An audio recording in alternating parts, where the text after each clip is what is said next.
1,700 meters below the surface of the Pacific, inside the cold, black heart of the ocean, a sound came out of nowhere and began to follow the submarine. The sonar operator heard it first, a faint rhythmic clicking that did not match any whale, any fish, or any vessel the Navy had on record. It sat behind the boat in the blind spot called the baffles, and it stayed there for hours, matching every turn, every change of speed, every dive. When the submarine turned left, it turned left. When the boat slowed down, it slowed down, and when the captain ordered an emergency dive toward the edge of the boat's rated depth, the thing did not fall behind. It dove with them, deeper than any known submarine could survive, and it never once showed itself on the cameras, never broke the surface, never made a sound that belonged to anything in any manual on Earth. You are about to hear the story of that contact, what the crew actually reported, what the experts actually said, and why the biggest mystery of the deep ocean may have been hiding in plain sight behind the stern of a steel boat the whole time. First, understand the place, where this happened, because the place does half the scaring for you. At 1,700 meters down, sunlight has been dead for more than a kilometer. The water is 4 degrees cold, so cold it creeps into metal and bones and stays there. The pressure at that depth stacks up to nearly 2 tons, pressing on every square inch of hull, which means the only thing standing between the crew and instant collapse is a few centimeters of carefully welded steel. Beyond that, steel is a darkness so total that the human eye cannot tell whether it is open on a world or open on a void. The submarine is a speck, a seed, a rumor of a thing, hanging in an abyss that has never once been touched by light. And somewhere out in that abyss, something was clicking, keeping pace. Patient the way only the deep sea is patient, and waiting to see what the men inside the speck would do. The operator logged the contact as biological and tried to go back to his coffee. That was procedure.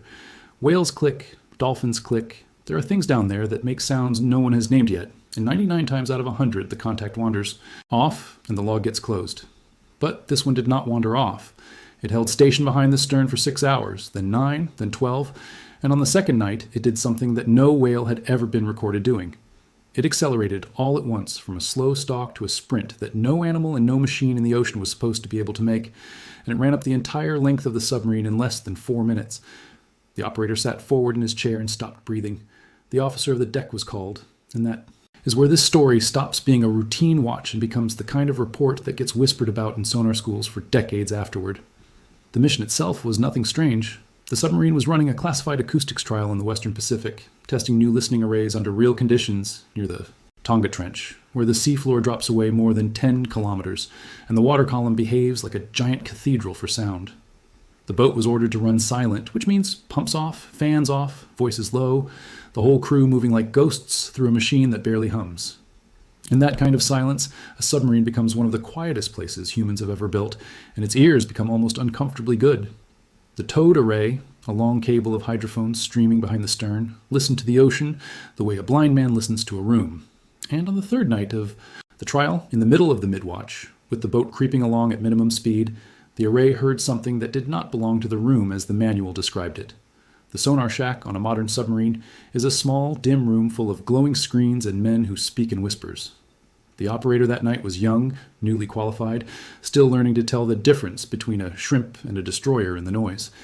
He had been staring at the waterfall display for hours, watching the colored streaks that mean ships and animals and distant storms, when a new line appeared, bright, precise, and close. It was not a ship. It had no propeller beat, no engine signature, no cavitation. It was a train of clicks, regular as a metronome, and it was coming from dead astern, inside the wedge of water that the boat's own hull blocks from its own ears. He checked the array, checked the backup array, checked the bearing twice. Then he did what every operator is taught to do with an unknown contact. He reported it, and he waited, and he listened, because in the sonar world, listening is the only religion. Here is what the human body does, not know about that depth. The ocean down there is not silent. That is the lie that movies tell you. The deep sea is one of the loudest places on the planet, a constant roar of shrimp crackling like frying pans, whale songs sliding through like freight trains, the groan of water moving over seamounts, and the faint, relentless hiss of distant weather on the surface far above. A trained operator learns to live inside that noise, to sort it the way a musician sorts a symphony. So when a new sound appears, regular and mechanical and intelligent sounding, it stands out the way a voice stands out in a crowded room. That is what the young operator heard. A voice that did not fit the orchestra, coming from a direction where no voice should be, and it was keeping time with the boat's own quiet engines as if it were counting them. What happened next is the part you have been waiting for, so stay with me, because it is also the part that every expert who later studied this incident kept circling back to. The captain ordered a course change, a slow 10-degree turn to port, and the contact shifted with it, moment for moment, like a shadow nailed to the hull. Then he ordered a zigzag, the classic maneuver to clear the baffles and force anything astern to reveal itself, and still the clicking held station behind the boat. Then he ordered speed changes, up and down through the quiet range, and the contact adjusted its own pace in perfect lockstep, as if it were reading the boat's mind. And then came the sprint, the impossible 4-minute run from stern to bow that no animal was supposed to make. The captain, a man who had spent 25 years at sea and thought nothing could surprise him, looked at the display and said the only thing anyone could say. He asked what it was. Nobody had an answer. The sprint changed everything about how the crew saw the contact. A whale moving with you could be a coincidence. A whale sprinting the length of a submarine at 4 times the speed it should be capable of is not a coincidence. It is a message, and nobody could agree on what the message said. The sound was not distress, not aggression, not any of the patterns in the library. The clicks simply sped up, then stopped, then started again on the other side of the boat, as if whatever made them had crossed the bow submerged, at speed, in darkness, without ever touching the hull. The crew sat in silence on the control room speakers, which is a terrible thing to see, because submarine crews are never silent. They talk, they joke, they needle each other through the worst watches. But that night nobody joked. They just listened to the clicking, and the clicking listened back, and the ocean pressed in on all sides like a wall of cold black glass. The captain did the only sensible thing. He ordered the boat up, slowly, carefully, toward periscope depth to put a safe distance between the steel and the mystery. The climb took an hour, and for that hour the clicking stayed with them, rising through the water column as if it were riding the same elevator. When the boat finally broke the surface air, the periscope swept a flat, empty sea under a flat, empty sky. No masts, no sails, no wakes, no aircraft, nothing. Radar showed nothing. Visual showed nothing. The ocean stretched away in every direction like a sheet of dark oil. And then, just as the captain was about to dismiss the whole thing, the array picked up a second. Contact, fainter, lower, a second set of clicks answering the first. For one long moment, the boat sat between two voices talking to each other in the dark, and no one needed to say out loud what that sounded like. For 36 hours, the submarine tried to shake the voice and failed. Every maneuver bought silence, and then the clicks returned, patient, regular, always dead astern, always in the baffles, always just beyond the reach of the boat's own ears. The crew changed watches, drank coffee, worked the problem, and slowly the fear settled into something worse, something closer to wonder mixed with helplessness. Near the end of the second day, the contact faded, not gradually, but all at once, like a door closing, and it did not come back. The submarine finished its trial, returned to port, and the report went into the classified file where 1,000 similar reports already slept. And that almost certainly would have been the end of it. But someone on that boat talked. Someone told a story, the way sailors have told stories since the first ship moved on the first sea, and within a month, the grainy printout of that sonar trace was burning across the internet with a headline attached to it that you have probably seen. Experts are stunned. Something is following our submarines, and nobody knows what it is. The internet did what the internet does. The sonar image, which to a trained eye is a smear of colored noise, became a spacecraft, a sea monster, a secret super submarine, built by a rival navy and hiding in American testing grounds. Comment sections, filled with theories that grew more elaborate with every share. Someone measured the clicks and declared them intelligent. Someone else timed the sprint and declared it impossible, which it was, and therefore alien, which was a leap no physicist would ever take. The Navy, dragged into the mess, issued the standard statement. The contact was consistent with acoustic interference and biological activity, and no threat was detected, and the investigation was closed. Nobody believed it. The men who were actually on that boat said almost nothing, because they were not allowed to say anything, which only made the story louder, and the mystery sat there, a perfect machine for generating clicks of its own, waiting for someone to explain how something could follow a submarine through the blackest water on Earth and never once be seen. So let us do what the headlines never did. Let us stop looking at the scary picture and start looking at the physics, because the physics is where this story actually lives. The physics is far stranger and far more beautiful than the monster. Sonar is not a photograph. That is the first thing to understand, and it is the thing almost everyone gets wrong. A photograph captures light bouncing off a surface. Sonar captures sound bouncing off almost anything, and then a machine draws a picture of the echoes and a human interprets it. Between the sound and the picture sits a whole chain of guesswork, and every link in that chain can bend, smear, multiply, or fake the truth. The ocean is not a clean mirror for sound. It is a lens, a maze, a hall of mirrors, a place where a single source of sound can arrive at a listener by a dozen different roads at a dozen different times, and each road can make it look like a different thing in a different place. Here is how sound behaves in seawater, stated simply. Sound in water travels about 4 times faster than it does in air, and its speed depends on the temperature, the pressure, and the saltiness of the water around it. Warm water carries sound faster than cold water, and deep water carries it faster than shallow water because pressure squeezes it along. Now imagine layers. The ocean is built in layers, warm on top, cold below, and ringing with pressure, changes at every depth. When a sound wave hits a boundary between a warm layer and a cold layer, it bends. Not slightly, dramatically. It turns and slides along the boundary like a marble rolling along a groove. That bending is called refraction, and it is the reason a submarine can hide from surface sonar by slipping under a thermocline, a sharp layer of temperature change, because the sound from above literally curves away and never reaches the boat. The same bending explains the strangest features of the contact that followed the submarine, because sound does not just bend once, it bends around corrections, around density changes, around the deep layers of pressure, and it can bend its way into places where sound has no business going. A source that is actually well below the boat can have its sound curved upward and arrive at the array from behind, from a bearing where nothing physical exists. That is called a shadow zone inversion, and it creates the oldest trick in the sonar book, a contact that appears to be in one place while the source is in another, moving at apparent speeds that no real vessel could match. When the submarine turned, the acoustic road the sound was traveling changed, and the ghost on the screen moved with the turn because the path moved, not the source. The boat was not being followed. The boat was carrying its own echo around a curved ocean, and the ocean was delivering it back from a different direction every time. Multiply that by the multipath effect, and you get the sprint. In deep water, sound from a single source can reach a hydrophone by the direct path, by bouncing off the surface, by bouncing off the bottom, by curving around several layers, and each path arrives at a slightly different time with a slightly different apparent bearing. An operator watching the display sees not one contact, but a family of contacts. And when the boat changes course, the family rearranges itself because the geometry of all those paths changes at once. A fast, apparent motion, a jump from stern to bow in minutes, is exactly what a multipath ghost does when its host path shifts. The sprint was real on the screen. The question was never whether the display showed motion. The question was whether anything physical actually moved that fast. And the answer, once the geometry was worked out, was no. Then there is the baffles, the wedge of water directly behind a submarine's stern that the hull itself blocks from the boat's own sonar. Every submarine has one. It is the blind spot where a contact can sit and not be heard by the bow arrays at all, only by the towed array trailing far behind, and even then imperfectly. That is why the contact always seemed to sit dead astern. That is why course changes seemed to fail. When the boat turned, the blind spot turned with it, and a contact drifting in that wedge would appear to mirror the boat's every move, even if it never moved at all. The baffles do not prove something was following the boat. They explain why the boat could not see what was there, and why whatever was there seemed so perfectly glued to the stern. The crew was chasing a shadow through a blind spot, and every turn recreated the illusion. This is not new science, and that is the deepest point of the whole story. The sea has been fooling sonar operators since sonar was invented, and the record is full of sailors chasing things that were never there in the shape they imagined.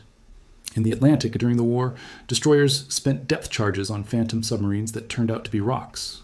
Whale pods, schools of fish, and layers of water with nothing inside them at all. Ships reported contacts that held steady for hours, attacked them, and surfaced to find nothing but oil and foam and a school of startled fish. The operators were not stupid. The water lied to them with perfectly physical tools, refraction and reflection, and the sheer busyness of the living sea. And their brains did what human brains always do with a threatening pattern. They filled in the shape of an enemy. The sea has been doing this to us for a century, and we keep calling it a mystery. The most famous case of all happened in the middle of the last century, and it is the perfect cousin of the submarine contact. Warships reported a false seabed, a hard bottom echo at roughly 400 meters down, in water that charts said was far deeper. Crews were baffled. The false bottom appeared, vanished, and appeared again, and it moved. It rose toward the surface at night and sank back down at dawn like a floor that breathed. Some crews believed it was an enemy fleet hiding under a sound-reflecting screen. Others believed it was a weapon. For years, the mystery held, because sonar said what sonar said, and the false floor was measured by serious men on serious ships. And then oceanographers finally pulled nets and cameras through the layer, and the answer was older than any navy. The false seabed was alive. It was a dense band of marine life, billions of fish and squid and shrimps, all carrying small gas-filled swim bladders that rang like bells when sound hit them, and the whole living band migrated down by day and up by night to feed in the dark. That layer has a name now, the deep scattering layer, and it is one of the largest structures of life on the planet, an invisible continent of animals that rises and falls with the sun. It took scientists years to convince the navies of the world that the impossible floor was biology, that a thing which looked on sonar like solid ground was in fact a moving ocean of creatures. And here is the part that should make you shiver in a good way. The people who solved it did not solve it by finding a hatch and opening it. They solved it by measuring, sampling, comparing, and refusing to let a dramatic image outrank patient evidence. They proved that the sea can look like a machine when it is full of life, that sound can build a ghost out of ordinary water, and that the most frightening contact on a screen can be the most ordinary thing in the world wearing a costume of physics. So now bring the analysis home to the submarine and fit the pieces together the way the experts who studied the later reports actually did. The clicks came first, and the clicks were the most important clue, because clicks are not random noise. Clicks are echolocation, the sonar of the animal world, rapid pulses of sound that a hunter fires into darkness and reads as it bounces back. The pattern, rate, and frequency of the recorded clicks matched a known and deeply beloved hunter of the deep, sperm whales, the largest toothed animals on Earth, 40-ton hunters that dive more than a kilometer into the black, hold their breath for over an hour, and click constantly to paint the abyss with sound. A pod of sperm whales transiting along the edge of a deep trench would produce exactly the clicking the operator heard, and they would produce it in the baffles because they hunt in the same quiet water column where a silent submarine likes to hide. Suddenly, every impossible behavior has a natural face. The mirroring, the patient station keeping behind the stern, is exactly how a curious whale investigates something new in its world. Circling, listening, matching pace to get a better acoustic picture. The sprint is the multipath geometry doing what multipath does. A single whale's clicks arriving by several curving roads and painting a fake fast mover across the display. The impossible dive that followed the boat down, beyond the submarine's rated depth, is a whale diving 1.5 kilometers down a trench wall while its sound, curved by pressure layers, appeared to descend even further than the animal. And the second contact, the answering voice, is a second whale because sperm whales hunt in pods and talk to each other constantly in the dark. 2 voices, 1 boat, a hall of curved mirrors, and a crew that had never once seen the thing that was singing to them. What about the equipment? The story that always follows these reports. Divers and crews love to report that gear failed near the mystery, cameras rebooted, batteries died, sensors glitched, cold water attacks electronics. Pressure finds weak seals, batteries lose charge in the cold, connectors corrode, and a cable streaming behind a moving boat is stressed and strained every minute it is deployed. If gear fails during a strange encounter, the failure gets folded into the story, and the story gets stronger for it. But a glitch is not evidence of anything except cold water and salt. For the submarine contact, no piece of hardware was ever produced that had been disabled by the mystery. No one measured an energy field. No one recovered a scrap of manufactured material. The electronics tale, like the sprint and the dive, was an interpretation wearing the clothes of a measurement, and interpretations are not facts until they survive a second look. Now weigh the big theories the way a scientist would, honestly and without cruelty, because this is where the story earns its ending. The alien submersible requires an extraterrestrial vehicle that crossed space, entered the Pacific, hunted submarines for fun, and left behind absolutely no physical trace, no radiation, no wreckage, no transmissions that any listening post anywhere could verify. Nothing but a sonar trace that the physics of ordinary water can reproduce. The rival super submarine requires a machine faster, deeper, and quieter than anything any nation has ever demonstrated, built and operated without a single satellite image, port sighting, or fuel trail, and detected by exactly 1 boat on exactly 1 night. The sea monster requires a giant unknown animal that has evaded every camera, every net, and every strand of DNA testing in an ocean we now monitor constantly. Each theory is possible in the sense that anything is possible. Each one demands that we ignore the known, the measured, the repeated, and leap to the spectacular on the strength of one smudgy printout. And the natural explanation? The natural explanation asks for nothing that is not already proven to exist. It asks for sperm whales, which are measured and photographed and tagged and studied every year. It asks for thermoclines and pressure layers, which oceanographers have mapped across the entire planet. It asks for multipath acoustics, which every sonar school on Earth teaches in week 1. It asks for the baffles, which every submarine sailor has known about for a century. Not one piece of the explanation is exotic. Every piece is boring, well-documented, reproducible, and that is precisely why it is convincing. The strange version of the story requires us to believe in a miracle. The ordinary version requires us to believe in whales and water, and the ocean gives us whales and water every single day. When extraordinary claims produce no extraordinary evidence, the balance tips, and it tips hard, because the ordinary has the votes, and the extraordinary has only the headline. None of this means nothing happened, and that is the part people hear as a dismissal when it is actually a gift. Something real followed that submarine. Real whales clicked in real darkness, real sound bent through a real ocean, and a real crew sat in a real steel boat feeling genuinely, honestly afraid. The fear was not a lie. The contact was not a hoax. What changed was the category, not the reality. The thing on the sonar moved from unknown machine to unknown natural event, and that transition is not a defeat for wonder. It is a victory for it, because the natural version of the story is full of awe. Think about a 40-ton animal that has never seen the sun, that hunts by sound in a darkness so total that its eyes are nearly useless, that can hold its breath for over an hour while it chases squid a kilometer beneath the waves. That animal exists. It clicked at our submarines before we ever built them. It will likely click at them long after we are gone. And that is where the wonder settles, in the realization that the deep sea is not empty and not silent, but crowded with voices we are only beginning to translate. The same ocean that frightened a modern submarine crew with a phantom pursuer is the ocean where whale songs, carried by the deep sound channel, travel hundreds of kilometers and are answered across entire ocean basins. It is the ocean where a daily migration of life, billions of creatures, rises and falls with the sun in a rhythm older than any species. The sonar operators of the world are not listening to a wasteland. They are listening to a city without light, whose residents talk, hunt, sing, and move in patterns we keep mistaking for machines. The click that followed the submarine was not a monster. It was a citizen of that city, checking on a strange noise in its neighborhood, and the strangest noise in that neighborhood was us. What the incident truly teaches is not about aliens or monsters. It is about what happens when a human brain is handed a pattern and asked to name it. Our minds are built to see shapes in noise, faces in shadows, pursuers in the dark, because for most of our history, the shape in the dark might genuinely have been a predator, and the ones who guessed right survived. That instinct did not turn off when we invented sonar. It turned up. Feed a worried sailor a smeared echo from the blackest water on Earth, and his brain will not say sound bent around a layer of cold water. It will say something is out there. The experts were stunned because the story arrived without the physics, dressed in a grainy image and a dramatic title.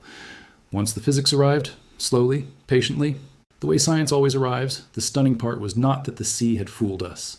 The stunning part was that it fools us so easily every time, and we keep believing the monster. So when you see the next video, the next headline, the next claim that something is following a submarine and experts are stunned, remember the shape of this story.